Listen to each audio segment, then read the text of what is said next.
دنیا میں انسانوں پر سختیاں اور مصیبتیں کیوں آتی ہیں؟ کیا گناہوں کی سزا صرف آخرت میں ملے گی اور قیامت میں کس چیز کے ذریعے سے نجات مل سکتی ہے؟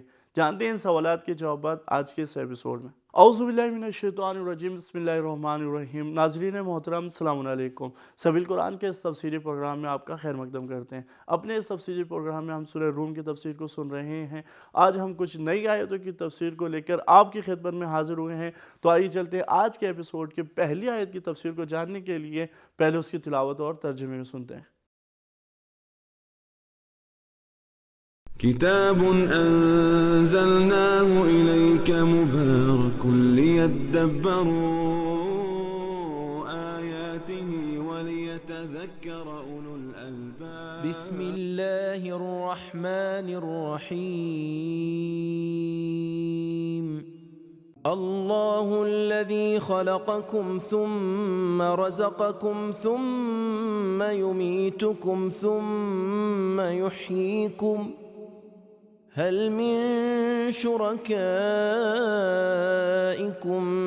من يفعل من ذلكم من شيء سبحانه وتعالى عما يشركون۔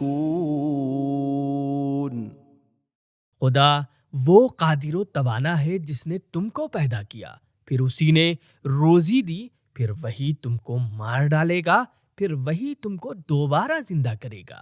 بھلا تمہارے بنائے ہوئے خدا کے شریکوں میں سے کوئی بھی ایسا ہے جو ان کاموں میں سے کچھ بھی کر سکے جسے یہ لوگ اس کا شریک بناتے ہیں؟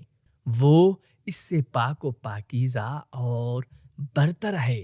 پروردگار عالم نے اس آیت کے اندر ایک اہم نقطہ رکھا ہے، آئیے اس ایک نقطے کو بھی جانتے ہیں۔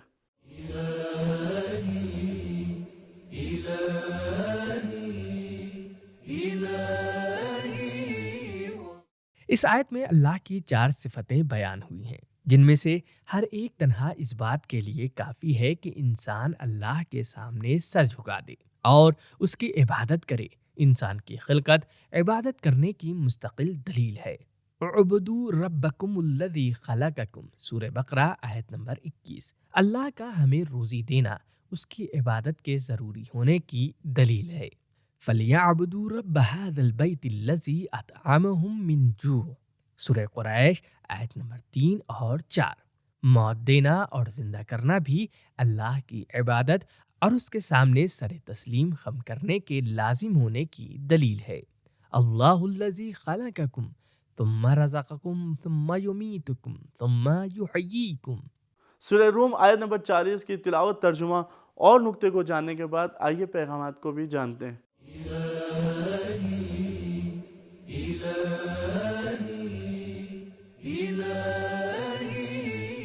نمبر 1، ہماری زندگی، موت، ماضی، حال، مستقبل اور رزق و روزی اللہ کے ہاتھ میں ہے۔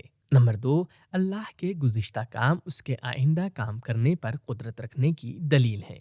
پیدا کرنا، روزی دینا اور موت دینا اس بات کی دلیل ہے کہ اللہ تعالیٰ انسان کو دوبارہ زندہ کرنے پر قادر ہے۔ نمبر 3، تعلیم اور تبلیغ کرنے میں سب سے بہترین طریقہ مقائسہ کرنے کا ہے۔ نمبر 4، سوال کے ذریعے لوگوں کے ضمیر کو بیدار کریں۔ نمبر 5، غیر اللہ کی قدرت مستقل نہیں ہوتی، بڑے کام ہی نہیں بلکہ چھوٹی سی چیز کو پیدا کرنے سے بھی عاجز ہیں۔ نمبر 6، خلقت کے کسی بھی وسیلے، سبب، مقدمات اور شرائط کو اللہ کا شریک نہ سمجھیں۔ نمبر 7، شرک اللہ کے مقام کی توہین ہے۔ انسان کو چاہیے کہ اللہ کو ہر طرح کے شرک سے پاک و منزہ جانے۔ نمبر 8، شرک کسی بھی نام، شکل و صورت یا علامت کے ساتھ ہو وہ باطل ہے۔ سورہ روم آیت نمبر 40 کی تفسیر کو جاننے کے بعد آئیے 41ویں آیت کی تفسیر کو جاننے کے لیے پہلے اس کی تلاوت اور ترجمے کو سنتے ہیں۔ ظهر الفساد في البر والبحر بما كسبت أيدي الناس ليذيقهم بعض الذي عملوا لعلهم يرجعون۔ خود لوگوں ہی کے اپنے ہاتھوں کی کارستانیوں کی بدولت خشک و تر میں فساد پھیل گیا، تاکہ جو کچھ یہ لوگ کر چکے ہیں خدا ان کو ان میں سے بعض کرتوتوں کا مزہ چکھا دے۔ تاکہ یہ لوگ اب بھی باز آئیں۔ تلاوت اور ترجمے کے بعد آئیے اس آیت کے نکات کو بھی جانتے ہیں۔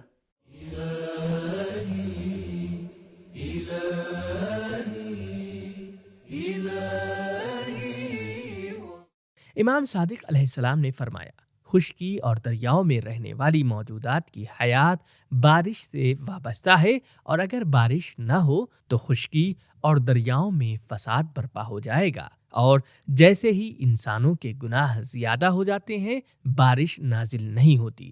تفسیر راہنما سورہ شعراء کی آیت نمبر 30 میں ملتا ہے، ما اصابکم من مصیبت فبما کسبت ایدیکم وَيَعْفُو عَنْ كَثِيرٍ، جو مصیبت بھی تم پر آتی ہے وہ تمہارے اعمال کا ہی نتیجہ ہے، لیکن یہ جان لو کہ اللہ اپنی رحمت اور لطف کی وجہ سے تمہارے بہت سے گناہوں کو بخش دیتا ہے، اگر چاہے تو تمہارے تمام اعمال کی سزا دے دے اور زمین پر کوئی باقی نہ رہے۔ دنیا کی کچھ مصیبتیں اور سختیاں اللہ کے عذاب کا ایک نمونہ ہیں۔ خداوند متعال نے اس آیت کے اندر کچھ پیغامات کو بھی رکھا ہے، آئیے اس پیغامات کو بھی جانتے ہیں۔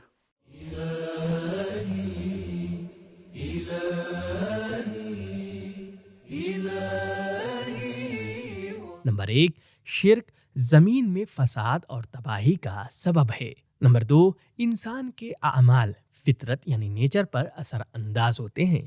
انسان کے برے اعمال پانی اور مٹی کے فائدے کو روک دیتے ہیں اور ناخوشگوار واقعات کا باعث بنتے ہیں۔ نمبر 3، زندگی گزارنے کے ماحول کا فاسد ہونا خود انسان کے اعمال کی وجہ سے ہے۔ نمبر 4، تمام سزائیں قیامت پر نہیں چھوڑی گئی ہیں بلکہ بعض سزائیں اسی دنیا میں ملتی ہیں۔ نمبر 5، جب مقصد خبردار کرنا اصلاح کرنا ہے تو کبھی کبھی تھوڑی بہت تنبیہ کافی ہے۔ نمبر 6، کچھ گناہوں کی سزا کا مزہ چکھانے کا مقصد توبہ اور اللہ کی بارگاہ میں پلٹ آنا ہے، لعلہم یرجعون، بلاؤں سے سبق سیکھنا چاہیے۔ تو ناظرین محترم، آج کے اس ایپیسوڈ کی تیسری آیت کی تفسیر کو جاننے کے لیے پہلے اس کی تلاوت اور ترجمے کو سنتے ہیں۔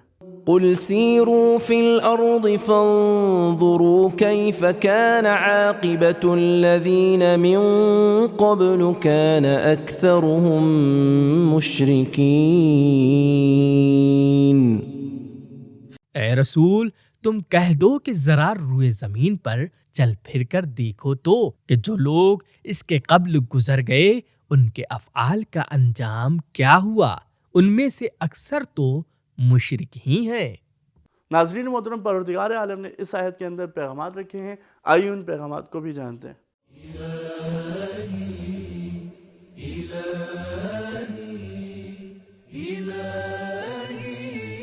نمبر 1، ہدف اور مقصد کے ساتھ زمین پر چلنے پھرنے کا اسلام نے حکم دیا ہے۔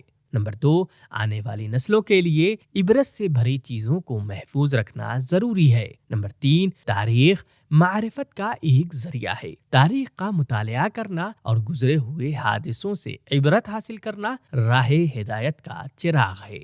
نمبر 4، تاریخ پر غالب قوانین اور سنتیں اٹل ہیں۔ گزرے ہوئے حادثوں کی وجہ اور علت کا مطالعہ کر کے آج کے لیے راستان نکالا جا سکتا ہے۔ نمبر 5، جس سماج میں اکثریت گمراہوں کی ہو وہ سماج اللہ کے عذاب میں مبتلا ہو جاتا ہے، چاہے اس میں کچھ لوگ اچھے ہی کیوں نہ ہوں۔ اکثرهم مشرکین، اگر کسی علاقے میں اکثر لوگ فاسد ہو جائیں تو جہاد کرنا یا وہاں سے ہجرت کرنا ضروری ہوتا ہے۔ تو ناظرین محترم، آج کے اس ایپیسوڈ کی آخری آیت کی تفسیر کو جاننے کے لیے پہلے آئیے تلاوت اور ترجمے کو سنتے ہیں۔ فَأَقِمْ وَجْهَكَ لِلدِّينِ الْقَيِّمِ مِنْ قَبْلِ أَنْ يَأْتِيَ يَوْمٌ لَا مَرَدَّ لَهُ مِنَ اللَّهِ يَوْمَئِذٍ يَصَّدَّعُونَ۔ اے رسول، تم کہہ دو کہ ذرا روئے زمین پر چل پھر کر دیکھو تو کہ جو لوگ اس کے قبل گزر گئے ان کے افعال کا انجام کیا ہوا، ان میں سے اکثر تو مشرک ہی ہیں۔ خداوند متعال نے اپنے بندوں کے لیے اس آیت کے اندر ایک نقطہ رکھا ہے، آئیے اس ایک نقطے کو بھی جانتے ہیں۔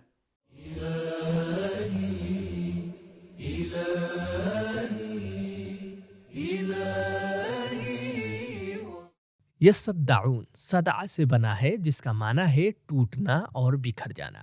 یہاں پر اس سے مراد وہ دن ہے جس دن مومن لوگ گمراہوں سے جدا ہو جائیں گے اور ہر ایک الگ راستے پر چلا جائے گا۔ تلاوت ترجمے اور ایک نقطے کے بعد آئیے پیغامات کو بھی جانتے ہیں۔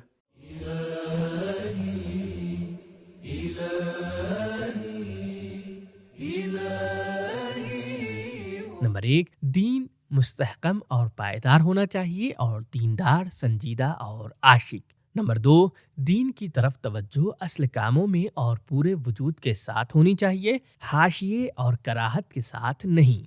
نمبر 3، دین اسلام تمام سماجی اور فردی مصلحتوں کا برپا کرنے والا ہے۔ نمبر 4، موقعوں سے فائدہ اٹھانا چاہیے۔ نمبر 5، اگر ہم قیامت کے خطروں کی طرف متوجہ ہو جائیں تو ہماری دینداری سنجیدہ ہو جائے گی۔ نمبر 6، دین کی مکمل پیروی کرنا قیامت میں نجات کا باعث ہے۔ تو ناظرین محترم، آج کے اس ایپیسوڈ سے ہمیں یہ درس ملا کہ دنیا میں جو سختیاں اور مصیبتیں آتی ہیں وہ اپنے اعمال اور گناہوں کی وجہ سے آتی ہیں، اور سختیاں اللہ کے عذاب کا نمونہ ہیں، اور گناہوں کی سزا صرف آخرت سے مخصوص نہیں ہے بلکہ کچھ گناہوں کی سزا اس دنیا میں بھی ملتی ہے، اور قیامت کے دن دین اسلام کی مکمل پیروی کرنے والے کو ہی نجات ملے گی۔ تو ناظرین، ہمارا یہ ایپیسوڈ یہیں پر ختم ہوتا ہے، ملتے ہیں اگلے ایپیسوڈ میں، تب تک کے لیے خدا حافظ۔ سبیل قرآن، قرآنی سماج کی پہچان۔